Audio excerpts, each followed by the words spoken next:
ये इलेक्ट्रोकेमिस्ट्री की 5th video है बीएससी सेकेंड ईयर के लिए।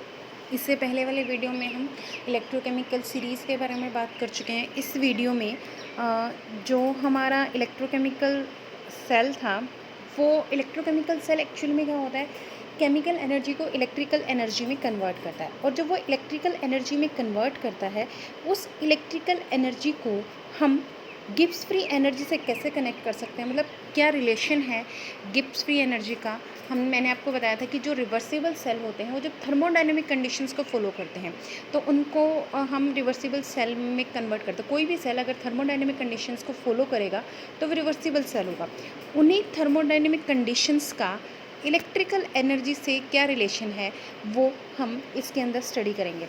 इलेक्ट्रोकेमिकल सेल केमिकल एनर्जी को कन्वर्ट कर रहा है इलेक्ट्रिकल एनर्जी में, और ये जो इलेक्ट्रिकल एनर्जी में कन्वर्ट करता है, ये इलेक्ट्रिकल एनर्जी एक्सटर्नल जो सर्किट होता है वहाँ पर, अगर हम इलेक्ट्रोकेमिकल सेल की बात करें तो इलेक्ट्रोकेमिकल सेल में बाहर की तरफ, जैसे अगर मैं बात करती हूँ,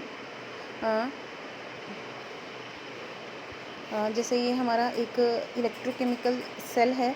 इलेक्ट्रोकेमिकल सेल में ये एनोड है हमारी, ये हमारी कैथोड है, और इसको हमने सोल्ड ब्रिज के थ्रू कनेक्ट कर दिया।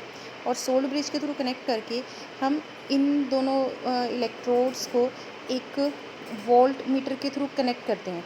और जो हमारा करंट होता है वो हमारा कैथोड टू एनोड आता है, और जो इलेक्ट्रॉन होते हैं वो एनोड टू कैथोड जाते हैं। तो ये एक्सटर्नल सर्किट से मतलब है, ये बाहर की तरफ ये वाला जो मोमेंट है, ये जो होती है इसी को हम एक्सटर्नल सर्किट की मूवमेंट बोलते हैं। इस एक्सटर्नल सर्किट के मूवमेंट में जो चेंजेस आते हैं जिनके थ्रू वो करता है, ये सारा का सारा ट्रांसफ़र बाहर हो रहा है।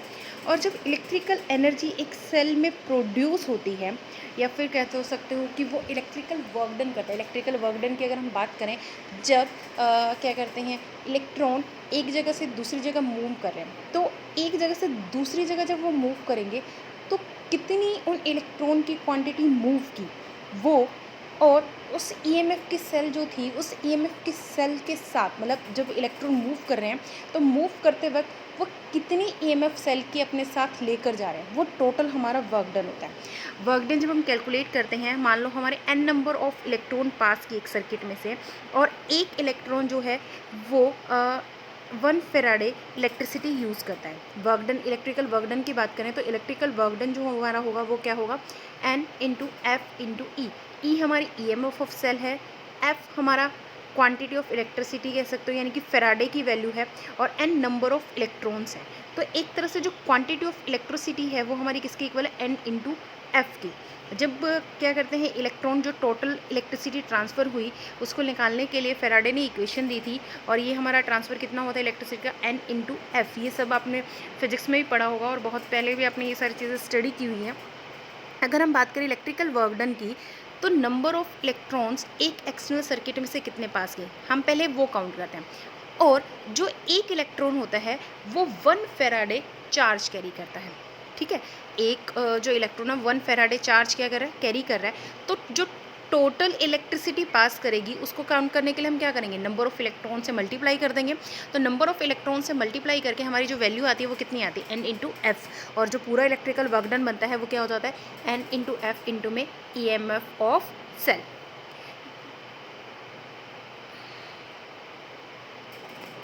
अब जो हमारी ये रिलेशनशिप थी, इसको कैलकुलेट करने के लिए आप लोगों ने गिब्स की इक्वेशन पढ़ी है थर्मोडायनेमिक्स के अकॉर्डिंग। वो क्या होती है, delta G is equal to N F E. और हमारी गिब्स फ्री एनर्जी नेगेटिव में हम कंसीडर करते हैं इसको, minus delta G is equal to N F E.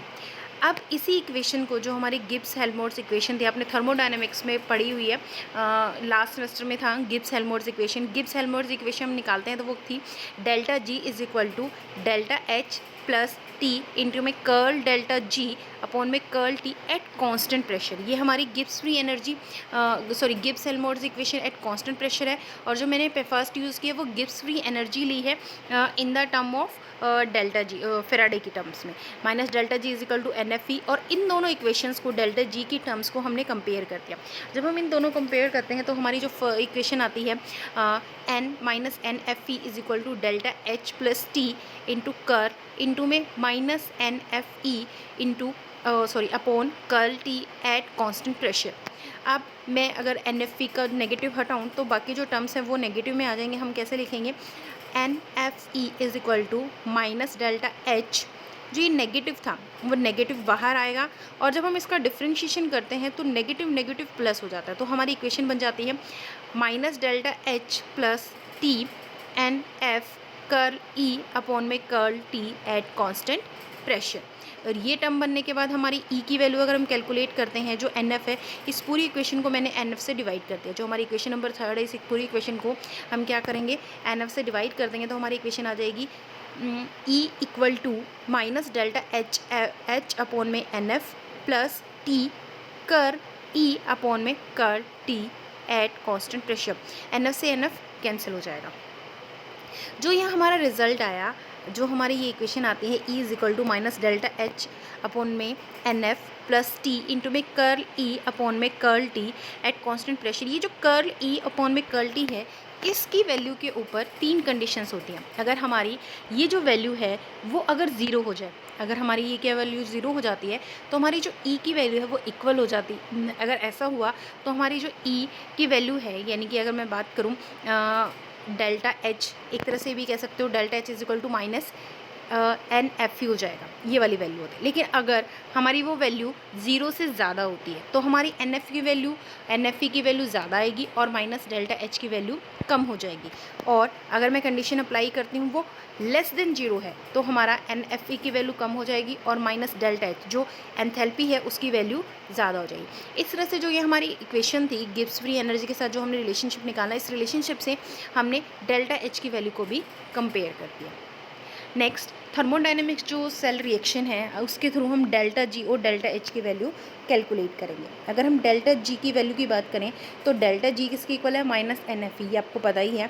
अब बात करते हैं डेल्टा एच की। डेल्टा एच की हम अगर वैल्यू निकालें तो गिब्स हेल्महोल्ट्ज़ इक्वेशन के अकॉर्डिंग डेल्टा जी किसके इक्वल होता है, delta H plus T into में कर्ल डेल्टा जी अपॉन में curl T at constant pressure.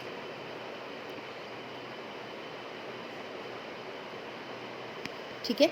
अब ऐसे ही हम क्या करेंगे, इक्वेशन 1 और इक्वेशन 2 को कंपेयर कर देंगे, तो हमारे पास इक्वेशन बन जाएगी minus N F E curl delta H plus T into में curl minus N F E upon में curl T at constant pressure. Same equation जो पिछली बनी थी वहीं आती। हम फिर से इसमें क्या करेंगे, चेंज करेंगे, तो ये एन एफ उधर से हटा, नेगेटिव उधर से लेकर इधर आएंगे, तो हमारे पास इक्वेशन बन जाएगी minus N F E is equal to minus delta H plus T N F into में कर्ल ई अपॉन में curl T at constant pressure. और अगर हम पूरी इक्वेशन को क्या करते हैं, अब इस इक्वेशन में थोड़ा सा चेंज लेकर आते हैं। हमने क्या किया, डेल्टा एच को उधर ले गए और डेल्टा एन एफ ई को इधर ले, तो हमारी इक्वेशन क्या बन गई, delta H is equal to, हमारी जो इक्वेशन बन जाती है वो क्या बन जाती है, delta H is equal to minus N F E plus T N F कर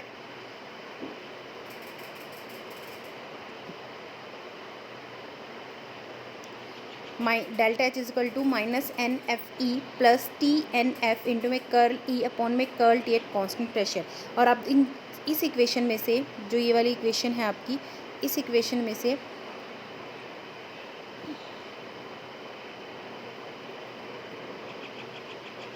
आप इस इक्वेशन में से एन और एफ कॉमन ले सकते हो। जब आपका एन एफ कॉमन आएगा तो हमारे पास इक्वेशन क्या बन जाएगी, T curl E upon curl T at constant pressure minus E, ये हमारी इक्वेशन बन जाती है। ये हमारी वैल्यू थी डेल्टा एच की और डेल्टा जी की। नेक्स्ट हम वैल्यू कैलकुलेट करेंगे डेल्टा एस की। आप सभी को पता है delta G is equal to क्या होता है, delta H minus T delta S. अब अगर मैं इस इक्वेशन को ऐसे भी लिख सकते हैं, delta G minus delta H equal to minus T delta S. अब हमारी इसी चीज़ को हम गिब्स हेल्महोल्ट्ज़ इक्वेशन से कंपेयर करते हैं। गिब्स हेल्महोल्ट्ज़ इक्वेशन क्या थी, delta G is equal to delta H plus T curl delta G upon में curl T at constant pressure. यहाँ पर भी आपकी डेल्टा जी की वैल्यू आई है और इसी डेल्टा जी की वैल्यू को जो गिब्स हेल्महोल्ट्ज़ है इसको हम थोड़ा सा चेंज करेंगे, मॉडिफाई करेंगे, तो हमारी इक्वेशन क्या बन जाएगी, curl delta G delta G minus delta T delta H is equal to T curl delta G upon में curl T at constant pressure. अब हमारी ये इक्वेशन और ये इक्वेशन, इन दोनों को क्या करते हैं, कंपेयर करेंगे। कंपेयर करने से पहले हम डेल्टा जी की वैल्यू पुट कर देंगे। डेल्टा जी हमारा किसके इक्वल होता है, minus delta G is equal to N F E, या फिर कह सकते हो delta G is equal to minus N F E. वो हम वैल्यू यहाँ पर पुट कर देंगे। तो हमारी इक्वेशन क्या बन जाएगी, ये delta G minus delta H equal to T into में curl minus N F E upon में curl T at constant pressure. अब इक्वेशन नंबर 4 और इक्वेशन नंबर 2 को कंपेयर करते हैं। जब हम इक्वेशन नंबर 2 और इक्वेशन नंबर 1 को कंपेयर करेंगे तो हमारे पास क्या इक्वेशन आ जाएगी, minus T delta S is equal to T into में curl minus N F E upon में curl T at constant pressure. Minus T से टेम्परेचर कैंसिल हो जाएगा, और टेम्परेचर से टेम्परेचर कैंसिल होने के बाद जब हम इस पूरी टर्म का डिफ्रेंशिएशन करेंगे एट कांस्टेंट प्रेशर पे, तो हमारी जो एन और एफ, ये कांस्टेंट टर्म थी, ये बाहर आ जाएंगी। नेगेटिव है तो नेगेटिव से वो पॉजिटिव में चेंज हो जाएगा। हमारी जो वैल्यू आएगी वो क्या आएगी, delta S is equal to N F curl T upon में curl P, sorry curl T, delta S is equal to N F into में कर्ल ई अपॉन में curl T at constant pressure. ये हमारी delta S की value. Next बात करते हैं, जो नेक्स्ट टर्म है वो है concept of activity and activity coefficient. अगर मैं एक्टिविटी की बात करूं तो जब भी हम क्या करते हैं, किसी सब्सटेंस को, कोई भी इलेक्ट्रोलाइट लिया, इलेक्ट्रोलाइट कोई सोल्ट हो सकता है, कोई आपका एसिड हो सकता है, बेस हो सकता है, किसी भी इलेक्ट्रोलाइट को जब हम क्या करते हैं, वाटर में डिज़ोल्व करते हैं, तो वाटर में डिज़ोल्व करने के बाद वो एक सॉल्यूशन क्रिएट करता है, और वो जो सॉल्यूशन क्रिएट करता है उस सॉल्यूशन के अंदर जो इफ़ेक्टिव आयंस होता है, इफ़ेक्टिव आयंस जो रिएक्शन में पार्टिसिपेट करते हैं, जिन्होंने वर्क किया वो, और जो एक्चुअल आपने दिए थे वो, उन दोनों के बीच में एक डिफरेंस आ जाता है। जो एक्टिव कंसंट्रेशन होती है आयंस की, वो सॉल्यूशन के अंदर जो आपने दी थी उससे एक्चुअल आयन की कंसंट्रेशन से डिफरेंट होती है।